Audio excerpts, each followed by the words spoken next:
यांची सगळ्यांची तक्रारी घेऊन तुम्ही आज महत्वाचा जो ऐरणीवरचा मुद्दा होता तो हनी ट्रॅप आणि हनी ट्रॅपशी संबंधित असणारे लोक यांची चौकशी झाली पाहिजे। ज्या पद्धतीचे आरोप प्रत्यारोप होत आहेत त्यामध्ये प्रफुल्ल लोढाची अटक झालेली आहे, मात्र प्रफुल्ल लोढाकडून अनेक माहिती अजून येणं बाकी आहे। सो कदाचित त्याच्या जीविताला सुद्धा धोका पोहोचू शकतो, त्यामुळे त्याच्या सुरक्षिततेचा सुद्धा विचार झाला पाहिजे। एक महत्वाचा मुद्दा की जर राज्याच्या गृहमंत्र्याच्याच नावे डान्स बार असेल आणि तो आईच्या नावे डान्स बार चालवला जातोय, ज्या डान्स बारवर आतापर्यंत तब्बल 3 वेळा रेड पडलेली आहे, तर असा डान्स बार ज्याच्या नावे आहे तो माणूस गृहमंत्री पदावर कसा राहू शकेल। एकीकडे राज्याचे गृहमंत्री स्वर्गीय RR पाटील साहेबांनी डान्स बार बंद केले होते आणि हे नवे गृहराज्यमंत्री की ज्यांच्या आईच्या नावे डान्स बार आहे, तर अशा व्यक्तीला मंत्रिपदावर राहण्याचा अधिकार नाहीये। माणिकराव कोकाटे सारख्या व्यक्तींनी ज्या पद्धतीची इररिस्पेक्टिव्ह वक्तव्य ही महाराष्ट्रातल्या शेतकऱ्यांबद्दल केलेली आहेत किंवा विधिमंडळात रमी खेळणं केलंय, हे अत्यंत वाईट आहे। सो त्यांच्याही संदर्भाने चर्चा झाली। हॉटेल बीट्स आणि करोडो रुपयाची कॅशबॅकचा व्हिडिओ आणि सातत्याने अत्यंत उर्मटपणाची विधानं, बेशिस्त असं वागणं असणारे मंत्री संजय शिरसाट यांचा पायउतार होणं गरजेचं आहे, याही संदर्भाने चर्चा झाली। योगेश कदम, संजय शिरसाट या लोकांच्या संबंधाने असणारे अनेक कागदपत्र आणि पुरावे, फार मोठी फाईल, पेनड्राईव्ह सकटची आणि काही हनी ट्रॅपशी संबंधित अशी एक मोठा दस्तावेज आज आमचे नेते सन्माननीय अनिल परब साहेबांनी माननीय महामहिम राज्यपाल महोदयांना सुपूर्द केलेला आहे। यासोबतच विशेष हक्कभंग अधिकार नोटिशीच्या निमित्ताने ज्या 8 क्राईम ब्रँचच्या पोलीस अधिकाऱ्यांनी माझ्या घरी येऊन एक दहशत निर्माण करण्याचा प्रयत्न केला, त्यांची सुद्धा चौकशी व्हावी या संदर्भाने मी मागणी केलेली आहे आणि त्यांची नावं आणि त्याचे डिटेल्स मी त्यांच्या समोर ठेवलेले आहेत। याच मध्ये मंत्री नितेश राणे यांची ही तक्रार आणि महत्वाचं म्हणजे संदीपान भुमरे यांची ही तक्रार या निमित्ताने झालेली आहे। संजय गायकवाड मारहाण प्रकरण आणि विधिमंडळातील झालेलं गँगवॉर सदृश्य मारहाण प्रकरण या सगळ्यांमध्ये विधिमंडळाची अप्रतिष्ठा होते। सबब अशा लोकप्रतिनिधींना समज द्यावी, किंबहुना आपण ऑनरेबल चीफ मिनिस्टर यांच्याशी सुद्धा या संदर्भाने बोलावं आणि यावर महामहिम राज्यपाल महोदयांनी सांगितलं की होय, वेगवेगळे न्यूज पेपर्स आणि चॅनलच्या माध्यमातून मला या सगळ्या गोष्टी अवेअर्ड आहे, मला या गोष्टींची माहिती मिळालेली आहे।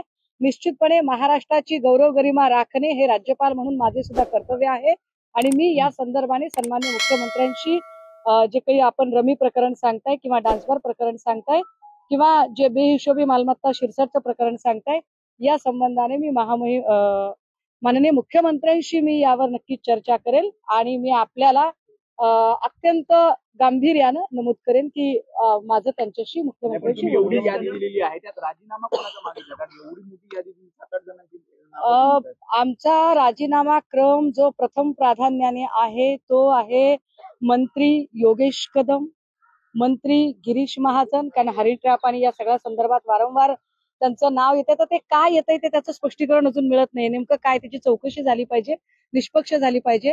सो मंत्री योगेश कदम, मंत्री गिरीश महाजन, मंत्री संजय शिरसाट, मंत्री माणिकराव कोकाटे, मंत्री संदीपान भुमरे, मंत्री नितेश राणे या लोकांच्या राजीनाम्याची मागणी आम्ही थेट पद्धतीने केलेली आहे। योगेश कदम यांची पाठराखण जी आहे मुख्यमंत्री एकनाथ शिंदे यांनी केली आहे, ती तुझ्या पाठीशी आहे, घाबरू नकोस असं त्यांनी काल म्हटलं।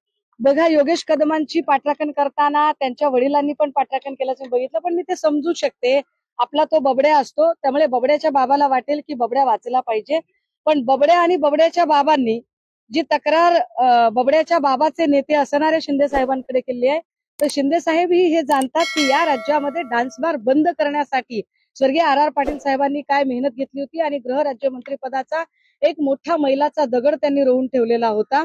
मात्र आता जे काही चाललंय बबड्या आणि बबड्याचा बाबा, त्यामुळे या दोघांचीही गच्छंती होणं अत्यंत गरजेचं आहे आणि मला खात्री आहे की उपमुख्यमंत्री एकनाथ शिंदेजी त्या संबंधाने निश्चित गांभीर्याने चर्चा करतील। खरं तर त्यांच्याही खात्याच्या आता मला वाटतं अधिकाऱ्यांच्या चर्चा आणि चौकशा चालू आहेत।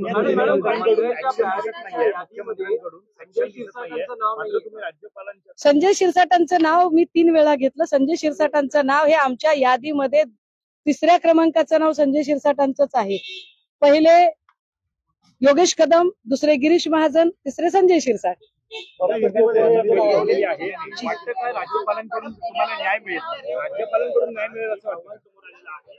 खडसे यांचे जे जावई होते ते मद्यपान केल्याचं उघड जे आहे त्या अहवालात समोर आलं. नाही, एक एक लक्षात घ्या, त्यांनी मद्यपान केलं, मद्यपान करणं गुन्हा आहे असं काही असायचं कारण नाही. मद्यपान करणं जर गुन्हा असेल तर मद्य विक्रीचा निर्णय शासनाचा आहे, मग शासनाने काय करत आहे. मुळात एका हाऊस पार्टीला रेव पार्टीचा बनाव करून त्याला रेव पार्टीचं स्वरूप देणं हे चूक आहे. ज्या पद्धतीची ही रेड झाली आहे त्याची सगळी जर क्रोनॉलॉजी समजून घेतली तर आपल्या लक्षात येईल की संजय राऊत साहेब आधी आरोप करत होते, मग संजय राऊत साहेबांवरती जेल कारवाई झाली. नवाब मलिकांनी असे आरोप केले, नवाब मलिकांवर कारवाई झाली. आता एकनाथ खडसे आणि गिरीश महाजन यांच्यामध्ये कोल्ड वॉर रंगलेला आहे. या कोल्ड वॉरची अनेक उत्तरं अजूनही महाजनांनी दिलेली नाहीत. महाजनांना जे प्रश्न विचारले होते की हॉटेल ट्रायडंट मध्ये आपण प्रफुल्ल लोढाला भेटायला गेला होतात का, गेलात तर का गेलात, आपलं असं काय नेमकं काम होतं, आणि या सगळ्या प्रश्नांची उत्तरं अजूनही गिरीश महाजनांनी दिलेली नाहीत.